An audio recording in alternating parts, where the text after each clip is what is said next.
50 సంవత్సరాల విప్లవ విద్యార్థి ఉద్యమం సందర్భంగా ఇక్కడ మనం జమగూడాము. అప్పటి కొన్ని జ్ఞాపకాల్ని పంచుకోవడానికి జమగూడాము. ఒక కవి అంటాడు, जब याद का किस्सा खोलूं तो कुछ दोस्त बहुत याद आते हैं, गुजरे पल को सोचूं तो कुछ दोस्त बहुत याद आते हैं. ఈ సమావేశానికి కూడా నేను రావటానికి ఒక కారణం, అప్పటి ఆర్ఎస్యు మిత్రులు ఎవరైనా కలుస్తారేమో అనేటువంటి ఉద్దేశంతో వచ్చాను. అంటే నేను 70ల 71 to 74 ఉస్మానియా యూనివర్సిటీ క్యాంపస్లో చదువుకున్నాను. తొలి దశల్లో ఉన్నవాళ్ళు ఎవరైనా కలుస్తారు అనుకున్నాను. నాకు ఒక్క అతనైతే కనిపించాడు ఇక్కడ. ఆయన్నే మొదట కలుసుకున్నాను ఈ హాల్లో రాగానే. ఆయన అక్కడ కూర్చున్న తుషార్ ఖాన్ భట్టాచార్య. బహుశా నా జ్ఞాపకాలను అక్కడి నుంచే మొదలు పెడతాను, తుషార్ దగ్గర నుంచే మొదలు పెడతాను. తుషార్ సిటిఐలో చదువుకునేటువంటి వాడు, మేము యూనివర్సిటీలో ఉండేవాళ్ళం. మా ఇల్లు కూడా అక్కడ అడ్డికమేట దగ్గరనే ఎక్కడో ఉండేది. తుషారు నేను ఆ కాలంలో పీడిఎస్ పేరు మీద పనిచేస్తున్నటువంటి వాళ్ళము. ఆ అడ్డికమేట్లోనే ఉన్నటువంటి ఒక సత్యసాయిబాబా శివం టెంపుల్ ఉంది, అప్పుడప్పుడే కొత్తగా వచ్చింది అది. అప్పుడు మేము ఒక చిన్న కరపత్రం వేసి ఆ శివం టెంపుల్లోకి పోయి భక్తుల నడుమ ఆ కరపత్రాన్ని పంచడం ప్రారంభించాను, సాయిబాబాని తిట్టుకుంటూనే. అంటే ఒక రకంగా సూపర్ స్టిషన్స్, మూఢనమ్మకాలకు వ్యతిరేకంగా ఆలోచిస్తున్నటువంటి సంస్థగా ఒక కార్యక్రమాన్ని ఆ రకంగా తీసుకోవడం జరిగింది. లోపల వెళ్ళి కరపత్రాలు పంచుతున్నాము. కొద్దిసేపటికే పోలీస్ వ్యాన్ వచ్చింది, మమ్మల్ని తీసుకొని వెళ్ళిపోయింది. నేను ఇది ఎందుకు చెప్తున్నా అంటే, పీడిఎస్ అనేటువంటి ఒక విద్యార్థి వేదిక, it was not merely confined to taking up only student issues, రకరకాల సైన్స్కి సంబంధించిన ఇష్యూస్ని కూడా తీసుకున్నాం అనేటువంటిది ఇది ఒక చిన్న ఉదాహరణ చెప్పదలుచుకున్నాం. ఇదే తుషార్ ఖాన్ భట్టాచార్యతో ఇంకో చిన్న అనుభవం. చాలా కాలం తర్వాత, ఒక 6-7 సంవత్సరాల క్రితము, నేను మా అశ్విన్ అనేటువంటి ఒక మాజీ పీడిఎస్యు నాయకుడు, ఆయన ఏదో ఫంక్షన్ పెడితే అక్కడికి వెళ్ళాం మేము. ఆ కాలంలో పీడిఎస్ ఏ ప్రోగ్రామ్ తీసుకున్నా కూడా అశ్విన్ ఇంటి పక్కకు ఒక ఫోటోగ్రాఫర్ ఉండేవాడు. ఆ ఫోటోగ్రాఫర్ తరచుగా ఆ కార్యక్రమాలకు వచ్చి బ్లాక్ అండ్ వైట్ ఫోటోలు తీసేవాడు. నేను 6-7 ఇయర్స్ బ్యాక్ ఒకసారి అశ్విన్ని కలిసినప్పుడు ఆయన ఒక ఫోటో చూపించాడు, బ్లాక్ అండ్ వైట్ ఫోటో. కొంత క్లారిటీ ఉంటుంది బ్లాక్ అండ్ వైట్ ఫోటోలో. I was trying to locate, I was there. ఆ ఫోటోలో నేను సైకిల్ మీద ఉన్నా, ఈ ముందున్న దండ ఉంటుంది సైకిల్ ముందున్నటువంటి దాంట్లో ఎవరో కూర్చున్నారు. ఎవరబ్బా నేను, ఐ వాజ్ యాక్చువల్లీ థిన్, ఇప్పటికీ అంతే కదా, పర్సనాలిటీ చాలా బక్కది. అయినా ముందు ఒక అతను కూర్చున్నాడు, హీ వాజ్ నాట్ లైక్ మీ. అది ఎవరైనా బాగా లొకేట్ చేసే ప్రయత్నం చేస్తే ఈయన తుషార్.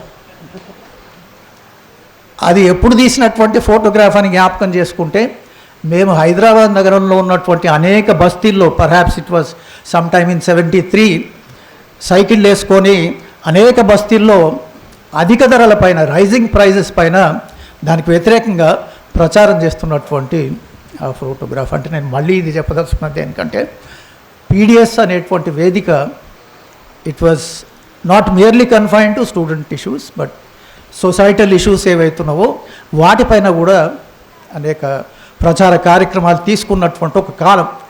హరగోపాల్ గారు చెప్పారు, నిజమే ఒక సందర్భం అది. ఆ 70s సందర్భం ఒకసారి ఇటు పెట్టి ఈనాటి సందర్భం చూసుకుంటే నిజంగానే చాలా తేడాలని, వాటిలోకి నేను వెళ్ళదలుచుకోలేదు కానీ, బట్ ఆనాడు ఉన్నటువంటి ఒక సందర్భం చాలా నిర్దిష్టమైనటువంటి సందర్భం. ఒక రకంగా ఒక మాటలో చెప్పాలంటే, ప్రపంచవ్యాప్తంగా విద్యార్థులు వీధుల్లోకి వస్తున్నటువంటిది, కదులుతున్నటువంటి ఒక కాలం. చాలామంది దోస్తులు జ్ఞాపకం వస్తారు నాకు అన్నాను నేను. అంటే జార్జ్ మొదలుకొని జంపాల చంద్రశేఖర ప్రసాద్, సూరపనేని జనార్దన్. నేను సూరపనేని జనార్దన్ ఎప్పుడు కలవలేదు, కానీ విన్నాను, ఆ కాలంలో విన్నాను. ఎందుకంటే ఆ కాలంలో అనేక యూనివర్సిటీ సెంటర్స్, ఎడ్యుకేషనల్ ఇన్స్టిట్యూషన్లు విప్లవ విద్యార్థి ఉద్యమానికి కేంద్రాలుగా ఉన్నాయి. అటు ఉస్మానియా యూనివర్సిటీ కావచ్చు, ఇటు కాకతీయ కావచ్చు, ఆర్ఈసీ కావచ్చు, అదే రకంగా కోస్తా ప్రాంతంలో నెల్లూరులో జవహర్ భారతి కావచ్చు, అనేక ఇన్స్టిట్యూషన్స్ విప్లవ విద్యార్థి ఉద్యమానికి కేంద్రాలుగా ఉన్నాయి. నేను సూరపనేని జనార్దన్ని ప్రత్యక్షంగా కలవలేదు, కానీ probably this is a time ఒక చిన్న ఇన్సిడెంట్ని నరేట్ చేయాలనుకుంటున్నాను. మనందరికీ తెలుసు 75లో ఎమర్జెన్సీ విధించబడ్డది. సో సహజంగా పీడిఎస్యు, ఆర్ఎస్యు అందరూ కూడా కార్యకర్తలు ఓపెన్గా పనిచేసేటువంటి పరిస్థితి లేదు. యూజీ సీక్రెట్గా అండర్గ్రౌండ్గా ఉండి పనిచేస్తున్నటువంటి కాలం. మేము అంటే అప్పుడు సరే అందరికీ తెలుసు పీడిఎస్ సంస్థల లేదా పీడిఎస్యు కానీ ఆర్ఎస్యు సంస్థల్లో ఉన్నటువంటి నాయకత్వానికి ఏదో ఒక రకంగా ఒక రాజకీయ నిర్మాణంతో కూడా సంబంధాలు ఉంటుండే అనేటువంటి విషయం తెలుసు.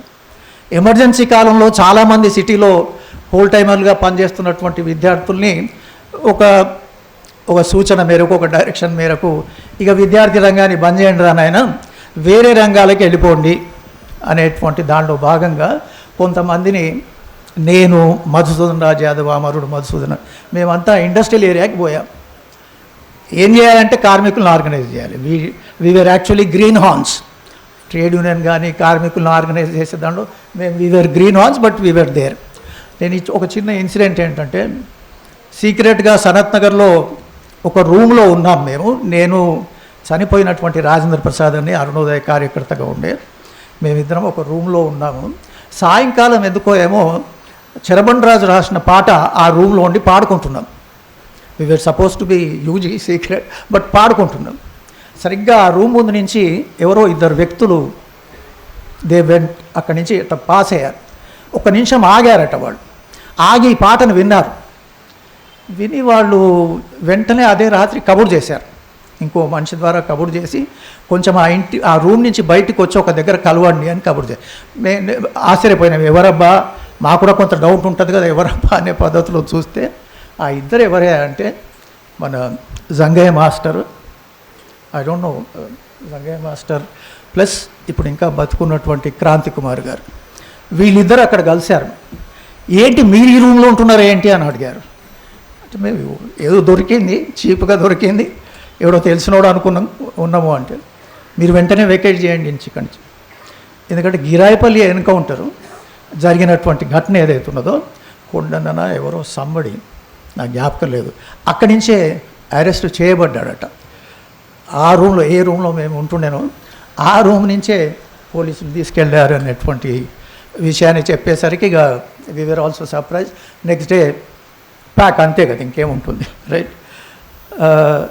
సో కామ్రేడ్స్, నాకు పరిచయం ఉన్నటువంటి వాళ్ళు మిత్రులు రాజ్ కుమార్ ఆజాద్, రైట్, చాలా సందర్భాల్లో కలిసాము. ఆయన ఈ సందర్భంగా జ్ఞాపకం వస్తాడు. నాకు ఇంకో వ్యక్తి జ్ఞాపకం వస్తాడు, చాలా అప్పుడప్పుడు బాధ కూడా వేస్తుంటుంది. జన్ను చెన్నాలు జ్ఞాపకం వస్తాడు నాకు.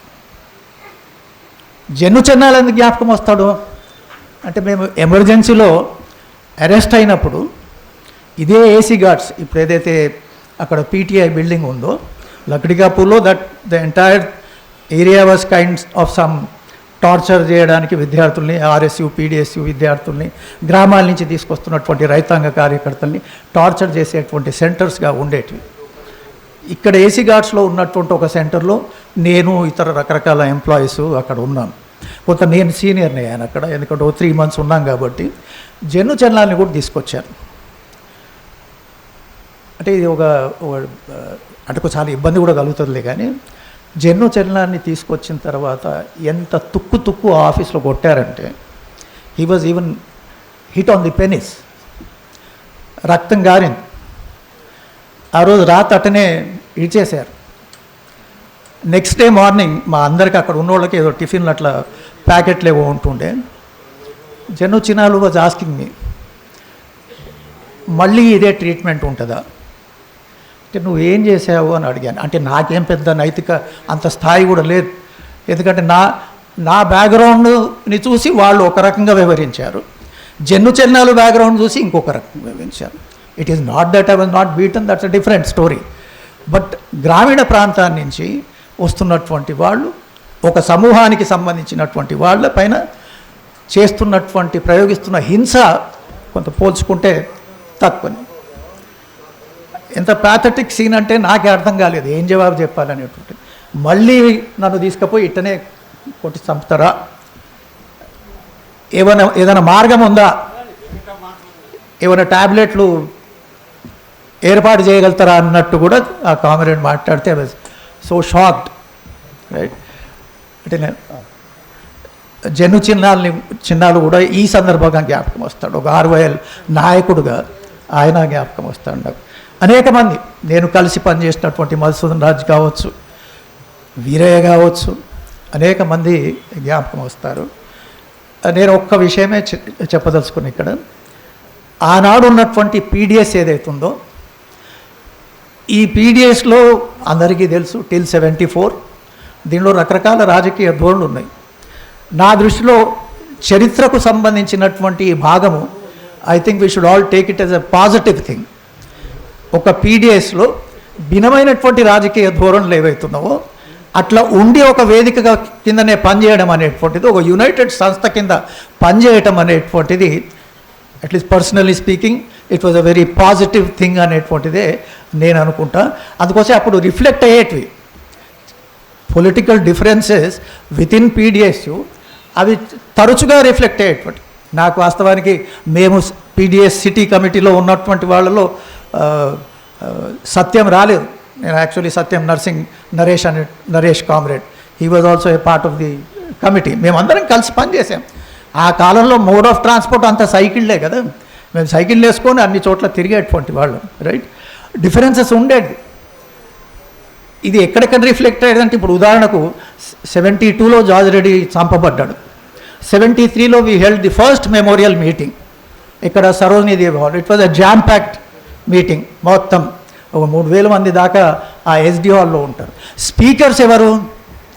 PDS కాబట్టి భిన్నమైనటువంటి రాజకీయ ధోరణులు ఉన్నాయి కాబట్టి స్పీకర్స్ ఎవరంటే విరసంలో ఉన్నటువంటి వాళ్ళు, రచయితలు, కవులు. ఎవరు? జ్వాలాముఖి, యాదాటి కాశీపతి, వరవరరావు గారు, ఈ ముగ్గురు స్పీకర్లు. నేను ఈ మాట ఎందుకు చెప్తున్నా అంటే, ఆ కాలంలో విద్యార్థులకు ఒక రకంగా బాగా ఉత్తేజాన్ని కలిగించినటువంటి వాళ్ళలో వీళ్ళందరూ ఉన్నారు. ఉపన్యాసాలు వాళ్ళు ఉపన్యాసాలు దంచుతుంటే అసలు ఒక రకంగా it is maybe our goal is somewhere near the corner అనే పద్ధతిలో ఆలోచించేటువంటి వాళ్ళని, right. So Virasam it played its own role. విద్యార్థి ఉద్యమానికి సంబంధించిన అభివృద్ధి క్రమంలో విరసం అనేటువంటి సంస్థ కూడా తన పాత్ర తను పోషించింది అనేటువంటి విషయాన్ని కూడా దృష్టిలో ఉంచుకోవాల్సిన అవసరం ఉన్నది. సరే, జ్ఞాపకాలు చాలా ఉంటాయి, but I don't think there is time enough to ఇక్కడ. అయితే ఒక్క విషయాన్ని ఇప్పటి సందర్భం అందరూ గోపాల్ గారు కూడా చెప్పారు. నా దృష్టిలో ఏంటంటే, ఇప్పటి సందర్భం అప్పటి సందర్భానికి కొంత తేడాలు ఉన్నాయనేటువంటి విషయం ఎవరు కాదనరు, రైట్. ఈనాడు ఏదైతే దేశంలో పర్టికులర్లీ గత 11 సంవత్సరాలుగా జరుగుతున్నటువంటి బహుముఖ దాడి ఏదైతే ఉన్నదో, ఈ బహుముఖ దాడి ఈనాడు మన కేంద్రమై కూర్చున్నది కూడా. దాదాపు అన్ని ఇన్స్టిట్యూషన్స్ ఆక్యుపై చేసుకోవడం కావచ్చు, డెమోక్రాటిక్ రైట్స్ మొత్తం మింగేసేటువంటి స్థితి కావచ్చు, కగార్ ద్వారా వందల సంఖ్యలో చంపుతున్నటువంటి ఒక ప్రక్రియ కావచ్చు. నాకు అది చూస్తుంటే ఒక చిన్న మిర్జా గాలిబ్ పేరు మీరు వినిండొచ్చు, ఒక ప్రఖ్యాతి ఉర్దూ పోయెట్. మిర్జా గాలిబ్ బ్రిటిష్ పరిపాలనకు సంబంధించి, బ్రిటిష్ పరిపాలనలో జరుగుతున్నటువంటి దమనకాండ ఏదైతున్నదో దానికి సంబంధించి ఒక మాట అంటాడు. गोरों के ज़माने में इतने लोगों की कत्ले आम हुई कि अब जो मैं मरूंगा रोने वाला भी ना होगा कोई. ఆ రకమైనటువంటి హింస ఈనాడు ఒక ప్రాంతంలో ప్రయోగించబడుతున్నదనేటువంటి విషయాన్ని దృష్టిలో పెట్టుకుంటే బహుశా మనం వేయాల్సినటువంటి ఎత్తుగడలు, పద్ధతులు ఒక విశాల ప్రాతిపదిక, గోపీనాథ్ కూడా ప్రతిపాదన పెట్టాడు. ఈనాడు జరుగుతున్నటువంటి ఫ్యాషిస్ట్ ఆఫెన్సివ్ ఏదైతే ఉన్నదో దీనికి వ్యతిరేకంగా ఒక విశాల ప్రాతిపదిక పైన ఉద్యమ నిర్మాణం, ప్రజా ఉద్యమ నిర్మాణం జరగాలనేటువంటిది. వాస్తవానికి కొన్ని ప్రయత్నాలు గత 6-7 సంవత్సరాలుగా జరిగాయి కూడా. భావసారూప్యత కలిగినటువంటి సంస్థలు దగ్గరకు వచ్చి కొన్ని ప్రయత్నాలు చేశాయి, కొన్ని ప్రయోగాలు చేశాయి. But probably that could take off. కొంచెం ముందు పోలే, గుణపాఠాలు తీసుకొని మళ్ళీ ముందుకు పోవాల్సినటువంటి అవసరం ఉన్నది. ఎందుకంటే ఈనాడు మోడీ సర్కార్ ఏదైతే చెప్తున్నదో ఇస్తున్నటువంటి ఆర్థిక వ్యవస్థకు సంబంధించినటువంటి అభివృద్ధి ఇవన్నీ మన అందరికీ తెలుసు. ఇదంతా బక్వాస్ అనేటువంటి విషయం తెలుసు. ఒకటే, ఈనాడు దేశంలో ఉన్నటువంటి ఆర్థిక వ్యవస్థ గురించి మాట్లాడాలంటే 1% of the population hold 40% of the wealth. 40% సంపదని 1% పైన ఉన్నటువంటి వాళ్ళు కలిగి ఉన్నారు.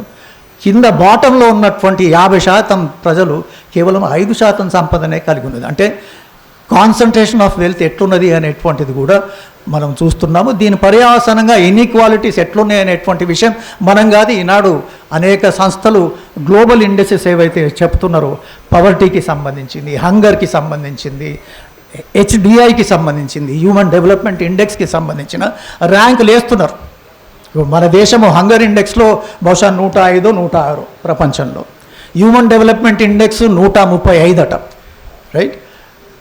ఎన్వైరన్మెంట్లోనైతే బహుశా వీఆర్ ఆన్ ద టాప్. 180 కంట్రీస్లో 180 ర్యాంక్ అట మనది. ఇట్లా అనేక గ్లోబల్ ఇండెక్సెస్ కూడా చూస్తే మనము మన దేశ ఆర్థిక వ్యవస్థ పరిస్థితి ఎక్కడున్నది అనేటువంటిది చాలా స్పష్టంగా అర్థమవుతుంది.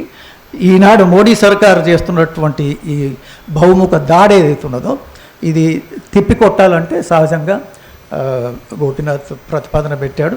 ఒక బ్రాడ్ బేస్డ్ విశాల ప్రాతిపదిక పైన ఉద్యమ నిర్మాణం అవసరం. ఈనాడు ఫ్యాసిస్ట్ అఫెన్సివ్ ఏదైతే కొనసాగుతున్నదో దీనికి వ్యతిరేకంగా ఉద్యమ నిర్మాణం చేయాల్సినటువంటి ఒక జరూరైనటువంటి కర్తవ్యం మనందరిపైన అంటే వాస్తవానికి ఇక్కడ పూర్వ విద్యార్థులే ఎక్కువ ఉన్నారు, విద్యార్థులు లేరు. సబ్కే బాల్తో సఫేద్ హోగే సబ్ లోగ్ యహీ హై, రైట్. మనమే ఉన్నాము. ఎట్ ఆ కర్తవ్య నిర్వహణలో మనం భాగస్వామి పంచుకోవాల్సినటువంటి ఒక బాధ్యత అందరిపైన ఉన్నది అని గుర్తు చేస్తూ ఈ అవకాశం ఇచ్చినటువంటి నిర్వాహకులకు కృతజ్ఞతలు చెప్తున్నాను. Thank you. రైట్స్ 50 సంవత్సరాల విప్లవ విద్యార్థి ఉద్యమం సందర్భంగా ఇక్కడ మనం జమగూడాము. అప్పటి కొన్ని జ్ఞాపకాల్ని పంచుకోవడానికి జమగూడాము. ఒక కవి అంటాడు, జబ్ యాద్ కా ఖిస్సా ఖోలూं तो कुछ दोस्त बहुत याद आते हैं, गुजरे पल को सोचूं तो कुछ दोस्त बहुत याद आते हैं. ఈ సమావేశానికి కూడా నేను రావటానికి ఒక కారణం, అప్పటి ఆర్ఎస్యు మిత్రులు ఎవరైనా కలుస్తారేమో అనేటువంటి ఉద్దేశంతో వచ్చాను. అంటే నేను 70ల 71 to 74 ఉస్మానియా యూనివర్సిటీ క్యాంపస్లో చదువుకున్నాను. తొలి దశల్లో ఉన్నవాళ్ళు ఎవరైనా కలుస్తారు అనుకున్నాను. నాకు ఒక్క అతనైతే కనిపించాడు ఇక్కడ. ఆయన్నే మొదట కలుసుకున్నాను ఈ హాల్లో రాగానే. ఆయన అక్కడ కూర్చున్న తుషార్ ఖాన్ భట్టాచార్య. బహుశా నా జ్ఞాపకాలను అక్కడి నుంచే మొదలు పెడతాను, తుషార్ దగ్గర నుంచే మొదలు పెడతాను. తుషార్ సిటిఐలో చదువుకునేటువంటి వాడు, మేము యూనివర్సిటీలో ఉండేవాళ్ళం. మా ఇల్లు కూడా అక్కడ అడ్డికమేట దగ్గరనే ఎక్కడో ఉండేది. తుషారు నేను ఆ కాలంలో పీడిఎస్ పేరు మీద పనిచేస్తున్నటువంటి వాళ్ళము. ఆ అడ్డికమేట్లోనే ఉన్నటువంటి ఒక సత్యసాయిబాబా శివం టెంపుల్ ఉంది, అప్పుడప్పుడే కొత్తగా వచ్చింది అది. అప్పుడు మేము ఒక చిన్న కరపత్రం వేసి ఆ శివం టెంపుల్లోకి పోయి భక్తుల నడుమ ఆ కరపత్రాన్ని పంచడం ప్రారంభించాను, సాయిబాబాని తిట్టుకుంటూనే. అంటే ఓ రకంగా సూపర్ స్టిషన్స్, మూఢనమ్మకాలకు వ్యతిరేకంగా ఆలోచిస్తున్నటువంటి సంస్థగా ఒక కార్యక్రమాన్ని ఆ రకంగా తీసుకోవడం జరిగింది. లోపల వెళ్ళి కరపత్రాలు పంచుతున్నాము. కొద్దిసేపటికే పోలీస్ వ్యాన్ వచ్చింది, మమ్మల్ని తీసుకొని వెళ్ళిపోయింది. నేను ఇది ఎందుకు చెప్తున్నా అంటే పీడిఎస్ అనేటువంటి ఒక విద్యార్థి వేదిక, it was not merely confined to taking up only student issues, రకరకాల సైన్స్కి సంబంధించిన ఇష్యూస్ని కూడా తీసుకున్నాం అనేటువంటిది ఇది ఒక చిన్న ఉదాహరణ చెప్పదలుచుకున్నాం. ఇదే తుషార్ ఖాన్ భట్టాచార్యతో ఇంకో చిన్న అనుభవం. చాలా కాలం తర్వాత ఒక 6-7 సంవత్సరాల క్రితము నేను మా అశ్విన్ అనేటువంటి ఒక మాజీ పీడిఎస్యు నాయకుడు, ఆయన ఏదో ఫంక్షన్ పెడితే అక్కడికి వెళ్ళాం మేము. ఆ కాలంలో పీడిఎస్ ఏ ప్రోగ్రామ్ తీసుకున్నా కూడా అశ్విన్ ఇంటి పక్కకు ఒక ఫోటోగ్రాఫర్ ఉండేవాడు. ఆ ఫోటోగ్రాఫర్ తరచుగా ఆ కార్యక్రమాలకు వచ్చి బ్లాక్ అండ్ వైట్ ఫోటోలు తీసేవాడు. నేను 6-7 ఇయర్స్ బ్యాక్ ఒకసారి అశ్విన్ని కలిసినప్పుడు ఆయన ఒక ఫోటో చూపించాడు, బ్లాక్ అండ్ వైట్ ఫోటో, కొంత క్లారిటీ ఉంటుంది బ్లాక్ అండ్ వైట్ ఫోటోలో. I was trying to locate, I was there. ఆ ఫోటోలో నేను సైకిల్ మీద ఉన్నా, ఈ ముందున్న దండ ఉంటుంది సైకిల్ ముందున్నటువంటి దాంట్లో ఎవరో కూర్చున్నారు. ఎవరబ్బా నేను ఐ వాజ్ యాక్చువల్లీ థిన్, ఇప్పటికీ అంతే కదా, పర్సనాలిటీ చాలా బక్కది. అయినా ముందు ఒక అతను కూర్చున్నాడు, హీ వాజ్ నాట్ లైక్ మీ. అది ఎవరే అని బాగా లొకేట్ చేసే ప్రయత్నం చేస్తే ఇగో ఈయన తుషార్. అది ఎప్పుడు తీసినటువంటి ఫోటోగ్రాఫ్ అని జ్ఞాపకం చేసుకుంటే, మేము హైదరాబాద్ నగరంలో ఉన్నటువంటి అనేక బస్తీల్లో, perhaps it was some time in 73, cycle వేసుకొని అనేక బస్తీల్లో అధిక ధరల పైన, రైజింగ్ ప్రైజెస్ పైన దానికి వ్యతిరేకంగా ప్రచారం చేస్తున్నటువంటి ఆ ఫోటోగ్రాఫ్. అంటే నేను మళ్ళీ ఇది చెప్పదలుచుకున్నది ఏంటంటే, పీడిఎస్ అనేటువంటి వేదిక it was not merely confined to student issues, but societal issues ఏవైతున్నావో వాటిపైన కూడా అనేక ప్రచార కార్యక్రమాలు తీసుకున్నటువంటి ఒక కాలం. హరగోపాల్ గారు చెప్పారు, నిజమే ఒక సందర్భం అది. ఆ 70s సందర్భం ఒకసారి ఇటు పెట్టి ఈనాటి సందర్భం చూసుకుంటే నిజంగానే చాలా తేడాలు. వాటిలోకి నేను వెళ్ళదలుచుకోలేదు కానీ, బట్ ఆనాడు ఉన్నటువంటి ఒక సందర్భం చాలా నిర్దిష్టమైనటువంటి సందర్భం. ఒక రకంగా ఒక మాటలో చెప్పాలంటే ప్రపంచవ్యాప్తంగా విద్యార్థులు వీధుల్లోకి వస్తున్నటువంటిది, కదులుతున్నటువంటి ఒక కాలం. చాలామంది దోస్తులు జ్ఞాపకం వస్తారు నాకు అన్నాను నేను. అంటే జార్జ్ మొదలుకొని జంపాల చంద్రశేఖర ప్రసాద్, సూరపనేని జనార్దన్. నేను సూరపనేని జనార్దన్ ఎప్పుడు కలవలేదు కానీ విన్నాను, ఆ కాలంలో విన్నాను. ఎందుకంటే ఆ కాలంలో అనేక యూనివర్సిటీ సెంటర్స్, ఎడ్యుకేషనల్ ఇన్స్టిట్యూషన్లు విప్లవ విద్యార్థి ఉద్యమానికి కేంద్రాలుగా ఉన్నాయి.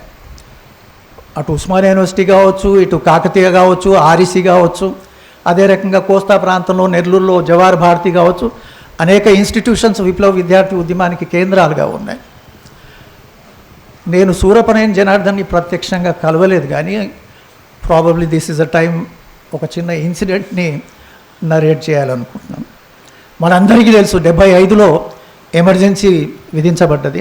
సో సహజంగా పీడిఎస్యు, ఆర్ఎస్యు అందరూ కూడా కార్యకర్తలు ఓపెన్గా పనిచేసేటువంటి పరిస్థితి లేదు. యూజీ సీక్రెట్గా అండర్గ్రౌండ్గా ఉండి పనిచేస్తున్నటువంటి కాలం. మేము అంటే అప్పుడు సరే అందరికీ తెలుసు పీడిఎస్ సంస్థల లేదా పీడిఎస్ కానీ ఆర్ఎస్యు సంస్థల్లో ఉన్నటువంటి నాయకత్వానికి ఏదో ఒక రకంగా ఒక రాజకీయ నిర్మాణంతో కూడా సంబంధాలు ఉంటుండే అనేటువంటి విషయం తెలుసు. ఎమర్జెన్సీ కాలంలో చాలామంది సిటీలో హోల్ టైమర్లుగా పనిచేస్తున్నటువంటి విద్యార్థుల్ని ఒక సూచన మేరకు, ఒక డైరెక్షన్ మేరకు ఇక విద్యార్థి రంగాన్ని బంద్ చేయండి రా నాయన, వేరే రంగాలకి వెళ్ళిపోండి అనేటువంటి దాంట్లో భాగంగా కొంతమందిని నేను, మధుసూదన్ రాజ్ యాదవ్, అమరుడు మధుసూదన్, మేమంతా ఇండస్ట్రియల్ ఏరియాకి పోయాం. ఏం చేయాలంటే కార్మికులను ఆర్గనైజ్ చేయాలి. We are actually greenhorns, trade union కానీ కార్మికులను ఆర్గనైజ్ చేసే దాంట్లో మేము we are greenhorns, but we are there. నేను ఒక చిన్న ఇన్సిడెంట్ ఏంటంటే, సీక్రెట్గా సనత్ నగర్లో ఒక రూమ్లో ఉన్నాం మేము. నేను చనిపోయినటువంటి రాజేంద్ర ప్రసాద్ అని అరుణోదయ కార్యకర్తగా ఉండే, మేమిద్దరం ఒక రూమ్లో ఉన్నాము. సాయంకాలం ఎందుకో ఏమో చరబండరాజు రాసిన పాట ఆ రూమ్లో ఉండి పాడుకుంటున్నాం. We were suppose to be UG secret, but పాడుకుంటున్నాం. సరిగ్గా ఆ రూమ్ ముందు నుంచి ఎవరో 2 వ్యక్తులు దే వెంట్ అక్కడి నుంచి అట్లా పాస్ అయ్యారు. 1 నిమిషం ఆగారట. వాళ్ళు ఆగి ఈ పాటను విన్నారు. విని వాళ్ళు వెంటనే అదే రాత్రి కబురు చేశారు. ఇంకో మనిషి ద్వారా కబురు చేసి కొంచెం ఆ రూమ్ నుంచి బయటకు వచ్చి ఒక దగ్గర కలవండి అని కబురు చేశారు. నేను ఆశ్చర్యపోయినాం, ఎవరబ్బా, మాకు కూడా కొంత డౌట్ ఉంటుంది కదా ఎవరబ్బా అనే పద్ధతిలో చూస్తే ఆ ఇద్దరు ఎవరే అంటే మన Jangaiah master, I don't know, Jangaiah master plus ఇప్పుడు ఇంకా బతుకున్నటువంటి క్రాంతి కుమార్ గారు, వీళ్ళిద్దరు అక్కడ కలిశారు. ఏంటి మీరు ఈ రూమ్లో ఉంటున్నారు ఏంటి అని అడిగారు. అంటే మేము ఏదో దొరికింది, చీప్గా దొరికింది, ఎవడో తెలిసినోడు ఉన్నాము అంటే మీరు వెంటనే వెకేట్ చేయండి ఇక్కడి నుంచి. ఎందుకంటే గిరాయిపల్లి ఎన్కౌంటరు జరిగినటువంటి ఘటన ఏదైతే ఉన్నదో కొండన ఎవరో సంబడి నాకు జ్ఞాపకం లేదు, అక్కడి నుంచే అరెస్ట్ చేయబడ్డాడట. ఆ రూమ్లో, ఏ రూమ్లో మేము ఉంటుండేనో ఆ రూమ్ నుంచే పోలీసులు తీసుకెళ్ళారు అనేటువంటి విషయాన్ని చెప్పేసరికి ఇక we were also surprise. Next day pack, అంతే కదా, ఇంకేముంటుంది, రైట్. సో కామ్రేడ్స్, నాకు పరిచయం ఉన్నటువంటి వాళ్ళు మిత్రులు రాజ్ కుమార్ ఆజాద్, రైట్, చాలా సందర్భాల్లో కలిసాము. ఆయన ఈ సందర్భంగా జ్ఞాపకం వస్తాడు. నాకు ఇంకో వ్యక్తి జ్ఞాపకం వస్తాడు, చాలా అప్పుడప్పుడు బాధ కూడా వేస్తుంటుంది. జన్ను చెన్నాలు జ్ఞాపకం వస్తాడు నాకు. జన్ను చెన్నాలు ఎందుకు జ్ఞాపకం వస్తాడు అంటే, మేము ఎమర్జెన్సీలో అరెస్ట్ అయినప్పుడు ఇదే ఏసీ గార్డ్స్, ఇప్పుడు ఏదైతే అక్కడ పీటీఐ బిల్డింగ్ ఉందో లక్డికాపూర్లో, that the entire area was kinds of some torture చేయడానికి విద్యార్థుల్ని, ఆర్ఎస్యు పీడిఎస్యు విద్యార్థుల్ని, గ్రామాల నుంచి తీసుకొస్తున్నటువంటి రైతాంగ కార్యకర్తల్ని టార్చర్ చేసేటువంటి సెంటర్స్గా ఉండేటివి. ఇక్కడ ఏసీ గార్డ్స్లో ఉన్నటువంటి ఒక సెంటర్లో నేను ఇతర రకరకాల ఎంప్లాయీస్ అక్కడ ఉన్నాను. కొంత నేను సీనియర్ని అయ్యాను అక్కడ, ఎందుకంటే 3 months ఉన్నాం కాబట్టి. జన్ను చెన్నాల్ని కూడా తీసుకొచ్చాను. అంటే ఇది అంటే చాలా ఇబ్బంది కూడా కలుగుతుందిలే, కానీ జన్ను చెన్నాల్ని తీసుకొచ్చిన తర్వాత ఎంత తుక్కు ఆఫీస్లో కొట్టారంటే, he was even hit on the penis, రక్తం గారింది. ఆ రోజు రాత్రి అట్టనే ఇచ్చేశారు. నెక్స్ట్ డే మార్నింగ్ మా అందరికీ అక్కడ ఉన్నోళ్ళకి ఏదో టిఫిన్లు అట్లా ప్యాకెట్లు ఏవో ఉంటుండే. జన్ను చిన్నాలు వాజ్ ఆస్కింగ్ మీ, మళ్ళీ ఇదే ట్రీట్మెంట్ ఉంటుందా అంటే, నువ్వు ఏం చేసావు అని అడిగాను. అంటే నాకేం పెద్ద నైతిక అంత స్థాయి కూడా లేదు, ఎందుకంటే నా బ్యాక్గ్రౌండ్ని చూసి వాళ్ళు ఒక రకంగా వివరించారు, జన్ను చెన్నాలు బ్యాక్గ్రౌండ్ చూసి ఇంకొక రకంగా వివరించారు. It is not that I was not beaten, that's a different story. But గ్రామీణ ప్రాంతాన్ని నుంచి వస్తున్నటువంటి వాళ్ళు, ఒక సమూహానికి సంబంధించినటువంటి వాళ్ళ పైన ప్రయోగిస్తున్న హింస కొంత పోల్చుకుంటే తక్కువని. ఎంత ప్యాథటిక్ సీన్ అంటే నాకే అర్థం కాలేదు, ఏం జవాబు చెప్పాలనేటువంటి. మళ్ళీ నన్ను తీసుకుపోయి ఇట్టనే కొట్టి చంపుతారా, ఏదైనా మార్గం ఉందా, ఏమైనా ట్యాబ్లెట్లు ఏర్పాటు చేయగలుగుతారా అన్నట్టు కూడా ఆ కామ్రేడ్ మాట్లాడితే I was so shocked, right. అంటే నేను జన్ను చిన్నాలు కూడా ఈ సందర్భంగా జ్ఞాపకం వస్తాడు. ఒక RYL నాయకుడుగా ఆయన జ్ఞాపకం వస్తాడు నాకు. అనేక మంది నేను కలిసి పనిచేసినటువంటి మధుసూదన్ రాజ్ కావచ్చు, వీరయ్య కావచ్చు, అనేక మంది జ్ఞాపకం వస్తారు. నేను ఒక్క విషయమే చెప్పదలుచుకుని ఇక్కడ, ఆనాడు ఉన్నటువంటి పీడిఎస్ ఏదైతుందో, ఈ పీడిఎస్లో అందరికీ తెలుసు టిల్ 74 దీనిలో రకరకాల రాజకీయ ధోరణులు ఉన్నాయి. నా దృష్టిలో చరిత్రకు సంబంధించినటువంటి ఈ భాగము I think we should all take it as a positive thing. ఒక పీడిఎస్లో భిన్నమైనటువంటి రాజకీయ ధోరణులు ఏవైతున్నావో అట్లా ఉండి ఒక వేదికగా కిందనే పనిచేయడం అనేటువంటిది, ఒక యునైటెడ్ సంస్థ కింద పనిచేయటం అనేటువంటిది, at least personally speaking it was a very positive thing అనేటువంటిదే నేను అనుకుంటా. అందుకోసం అప్పుడు రిఫ్లెక్ట్ అయ్యేటివి political differences with in PDS, అవి తరచుగా రిఫ్లెక్ట్ అయ్యేటువంటి. నాకు వాస్తవానికి మేము పీడిఎస్ సిటీ కమిటీలో ఉన్నటువంటి వాళ్ళలో సత్యం రాలేదు. నేను actually Satyam Naresh comrade, he was also a part of the committee. మేమందరం కలిసి పనిచేసాం. ఆ కాలంలో మోడ్ ఆఫ్ ట్రాన్స్పోర్ట్ అంతా సైకిళ్ళే కదా, మేము సైకిల్ వేసుకొని అన్ని చోట్ల తిరిగేటువంటి వాళ్ళు, రైట్. డిఫరెన్సెస్ ఉండేది. ఇది ఎక్కడెక్కడ రిఫ్లెక్ట్ అయ్యేదంటే, ఇప్పుడు ఉదాహరణకు 72లో జార్జ్ రెడ్డి చంపబడ్డాడు. 73లో we held the first memorial meeting ఇక్కడ Sarojini Devi hall. It was a jam packed meeting. మొత్తం ఒక 3000 మంది దాకా ఆ SD హాల్లో ఉంటారు. స్పీకర్స్ ఎవరు? పీడిఎస్ కాబట్టి భిన్నమైనటువంటి రాజకీయ ధోరణులు ఉన్నాయి కాబట్టి స్పీకర్స్ ఎవరంటే విరసంలో ఉన్నటువంటి వాళ్ళు, రచయితలు, కవులు. ఎవరు? జ్వాలాముఖి, యాదాటి కాశీపతి, వరవరరావు గారు, ఈ ముగ్గురు స్పీకర్లు. నేను ఈ మాట ఎందుకు చెప్తున్నా అంటే, ఆ కాలంలో విద్యార్థులకు ఒక రకంగా బాగా ఉత్తేజాన్ని కలిగించినటువంటి వాళ్ళలో వీళ్ళందరూ ఉన్నారు. ఉపన్యాసాలు వాళ్ళు ఉపన్యాసాలు దంచుతుంటే అసలు ఒక రకంగా it is maybe our goal is somewhere near the corner అనే పద్ధతిలో ఆలోచించేటువంటి వాళ్ళని, right. So Virasam it played its own role. విద్యార్థి ఉద్యమానికి సంబంధించిన అభివృద్ధి క్రమంలో విరసం అనేటువంటి సంస్థ కూడా తన పాత్ర తను పోషించింది అనేటువంటి విషయాన్ని కూడా దృష్టిలో ఉంచుకోవాల్సిన అవసరం ఉన్నది. సరే, జ్ఞాపకాలు చాలా ఉంటాయి, but I don't think there is time enough to ఇక్కడ అయితే ఒక్క విషయాన్ని ఇప్పటి సందర్భం అందరూ ఆర్ గోపాల్ గారు కూడా చెప్పారు. నా దృష్టిలో ఏంటంటే ఇప్పటి సందర్భం అప్పటి సందర్భానికి కొంత తేడాలు ఉన్నాయనేటువంటి విషయం ఎవరు కాదనరు, రైట్. ఈనాడు ఏదైతే దేశంలో పర్టికులర్లీ గత 11 సంవత్సరాలుగా జరుగుతున్నటువంటి బహుముఖ దాడి ఏదైతే ఉన్నదో, ఈ బహుముఖ దాడి ఈనాడు మన కేంద్రమై కూర్చున్నది కూడా. దాదాపు అన్ని ఇన్స్టిట్యూషన్స్ ఆక్యుపై చేసుకోవడం కావచ్చు, డెమోక్రాటిక్ రైట్స్ మొత్తం మింగేసేటువంటి స్థితి కావచ్చు, కగార్ ద్వారా వందల సంఖ్యలో చంపుతున్నటువంటి ఒక ప్రక్రియ కావచ్చు. నాకు అది చూస్తుంటే ఒక చిన్న మిర్జా గాలిబ్ పేరు మీరు వినిండొచ్చు, ఒక ప్రఖ్యాతి ఉర్దూ పోయెట్. మిర్జా గాలిబ్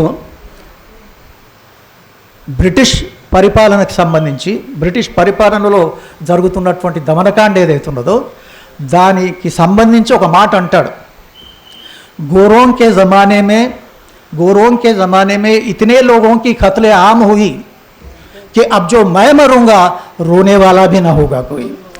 ఆ రకమైనటువంటి హింస ఈనాడు ఒక ప్రాంతంలో ప్రయోగించబడుతున్నదనేటువంటి విషయాన్ని దృష్టిలో పెట్టుకుంటే బహుశా మనం వేయాల్సినటువంటి ఎత్తుగడలు పద్ధతులు ఒక విశాల ప్రాతిపదిక గోపీనాథ్ కూడా ప్రతిపాదన పెట్టాడు.